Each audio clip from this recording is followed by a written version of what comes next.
ওদের একটা মজার জিনিস আছে, ওরা লিখতে লিখতে পড়তে পড়তে ওদের মাঝে মধ্যেই পা ব্যথা হয়ে যায়। এবার একজনের পা ব্যথা হলে আরেকজন বলে আমি উঠে দাঁড়াবো, আরেকজন বলবে আমি উঠে দাঁড়াবো। এরম বলতে বলতে ওরা সবাই উঠে দাঁড়িয়ে পড়লো। দিয়ে উঠে দাঁড়িয়ে পড়লো। তারপরে ওরা ওদের কি দেখাচ্ছে আমি তো বুঝতে পারছি না, ব্যায়াম ঠ্যাম পিটি দেখাচ্ছে, এদিকে আমি ওদের পড়া টুকছি। কিন্তু ওরা এরকম একজন উঠে দাঁড়ানোর নাম করে তিনজনে উঠে দাঁড়িয়ে পড়ে। তারপরে পড়ানো টড়ানো হয়ে যাওয়ার পরে আমি মা ফুল তুলছিল, তারপরে সেটাই আর কি তোমাদের সাথে শেয়ার করছি যে আমাদের বাড়িতে কী কী ফুল গাছ আছে। আরও ফুল গাছ আছে, সেগুলোও দেখাবো। আপাতত এই কটা ফুলে মানে এই কটা ফুল গাছে ফুল ফুটেছে মেনলি। ফুলগুলো আছে এগুলো বেশ ভালো, অনেকগুলো একসাথে ফোটে, ভালোই হয়।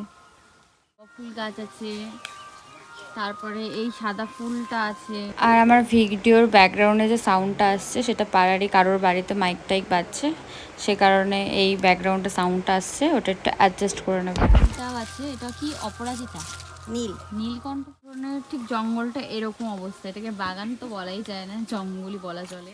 জবা ফুল গাছে লাল জবা ফুটে গেছে, এটা কিন্তু লাল জবা গাছই না, এটা একটা হলুদ জবা ফুল। পেঁপে গাছ আছে,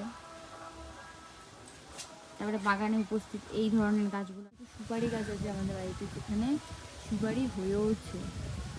হ্যাঁ, তো সুপারি গাছ আছে, তার সাথে কলা গাছ আছে, যেখানে কলাও হয়ে গেছে দুটো।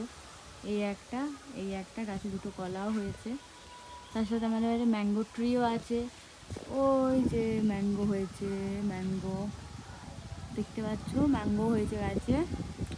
তার সাথে আমাদের বাড়িতে আছে একটা নারকেল গাছ, যে গাছে কখনো ফলটাই ফুটছে না, মানে ফলই হয় না, এই গাছটা কেটেই ফেলতে হবে, ঠিক আছে। আর এই যে ম্যাঙ্গোটা তোমাদের বললাম, ম্যাঙ্গোগুলো কি ভালো লাগে, কিন্তু খুবই টক হয় খেতে, তাই খেতে পারি না। ওই টক জাতীয় ফল আমি একটু অ্যাভয়েড করে চলি। তার সাথে হচ্ছে এটা আমাদের বাড়িতে একটা গন্ধরাজ ফুল গাছ আছে, বছরে একবার ফোটে, যেটা ফুটেও গেছে আর ফুটবে না, পরের বছরে এই গন্ধরাজ ফুল গাছে ফুল ফুটবে। খুব সুন্দর গন্ধ, এত সুন্দর গন্ধ হয় যে বাগানটা পুরো গন্ধে মোমো করে, খুব ভালো লাগে। তার সাথে বিভিন্ন রকমের জবা ফুল গাছের আইটেম আছে, মানে এখানে হলুদ জবা, সাদা জবা, লাল জবা, মানে হলুদের মধ্যে লাল জবা ফুটে ফুটে যায়, দেখতে পাচ্ছ একটা ফুটো আছে অলরেডি। তো এখানে অনেকগুলো জবা ফুল গাছ আছে। আমাদের বাড়ির পেছনে মাঠ আছে, বিশাল বড় মাঠ আছে, বিশাল বড় মাঠ, তার সাথে আবার ওদিক দিয়ে ট্রেনও যায়, মানে এত সুন্দর লাগে দেখতে, ভীষণ সুন্দর। আর আমার বাড়ি থেকে ট্রেনটা কিন্তু খুব একটা দূরও না, আবার দূরও বলা চলে, দেখতে লাগছে দূর, তার সাথে ধান টান পেকে গেছে, মানে একটা গ্রাম গ্রাম পরিবেশ। কিন্তু আবার ধানও কাটছে ওদিকে, কিন্তু এতটাও গ্রাম নয় আমাদের পাড়াটা, দেখে মনে হচ্ছে না আমি খুব গ্রামে থাকি, আমি গ্রামেও থাকি না, কিন্তু গ্রাম্য ব্যাপারও আছে, ঠিক আছে।